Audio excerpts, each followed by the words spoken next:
All right. Hey there, modern math teacher. Let's talk about how to make math happen in the real world. What if you could take math outside and still hit your learning goal? You guys, when the weather turns nice, the last thing anyone wants is to be stuck in a desk with a packet.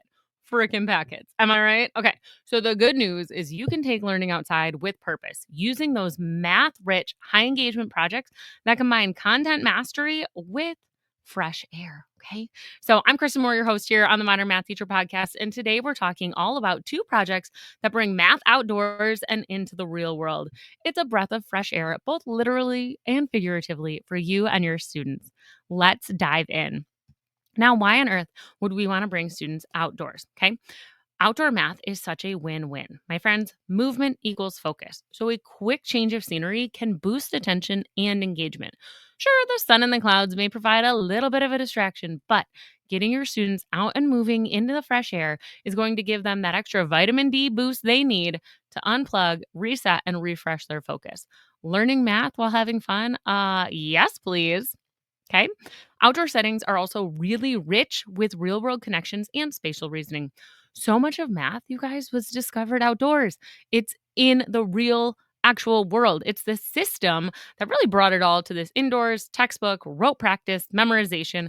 Let's make math real again. Let's get back out into the real world and see the mathematics in actions for ourselves, the way that people who quote unquote invented math did way back when. This is going to give your students a concrete way to see math concepts that they're practicing inside your classroom. And you guys, of course, getting outside is perfect for end of the year energy while still covering your key standards. It's all about keeping it real, relevant, and rigorous, right? We can't forget about that. We can't just do fluff and fun, okay? We want to make sure that we are rigorous. So getting outside can help you meet all three of these goals with some intentional planning. Students can learn all about the key characteristics of quadratics and graphs of parabolas. They can practice data analysis, and they can even get friendly with trigonometry outside if you know how to craft the perfect opportunity. Lucky for you, we've got two perfect projects to spotlight today. Now, first project we want to talk about is the fan favorite, the rocket launch. It is a longtime favorite of teachers and students literally everywhere. With the rocket project, your students build their own water powered rocket and get ready for launch. Students are then going to model the height of the launch rocket using quadratic equations in a variety of different formats. Okay. This project is really great for introducing or practicing graphing parabolas, analyzing the vertex, the intercepts, the axis of symmetry, and the domain and range. This is super easy to take outside with simple materials and a wide open field or blacktop, whatever it is that you've got available. Just print the data analysis sheets, grab some clipboards, and have your students bring their rockets outside to see some real math in action. Now, aside from that, you could also think about having your students in geometry take some advantage of the beautiful weather outdoors with a kite project. This project, or PBL, is one of the very first projects that I did at my former PBL school. And it was so much fun. You can have your students design, construct, and fly kites, applying concepts like quadrilaterals, triangle similarity, and trigonometry all rolled into one. So this is a great geometry cumulative review opportunity. Okay, your students can first experiment with different quadrilateral characteristics. Guys, I don't know how I'm not going to be able to say this all day. It's fine. To design their optimal kite. They'll probably see that the kite design is in fact supposed to be, the best design. There's a reason we call it a kite and why kites are typically that design, right? But you can still have them work with the different characteristics of parallelograms and trapezoids, and just to see why those maybe aren't great for it. Okay.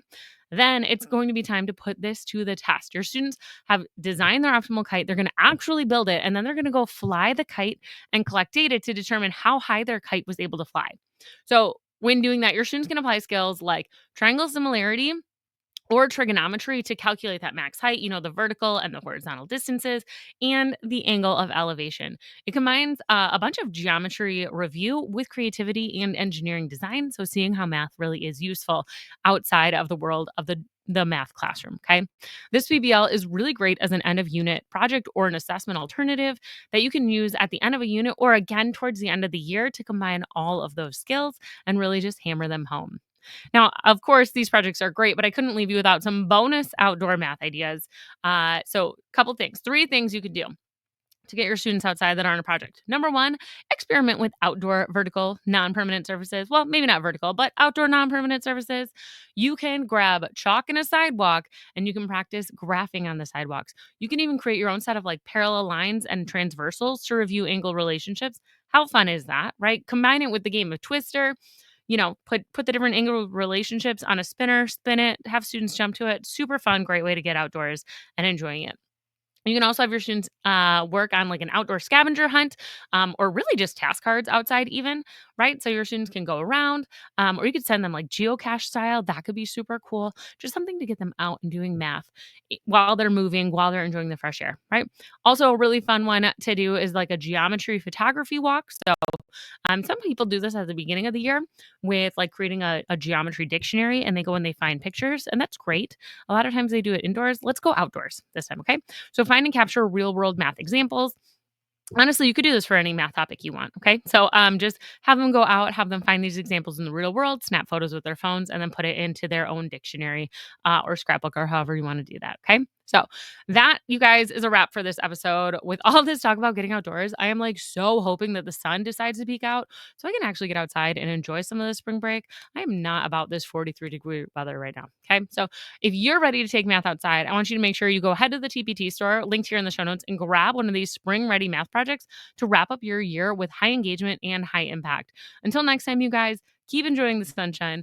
Keep looking forward to the end of the school year. No shame in that. And as always, guys, keep it real.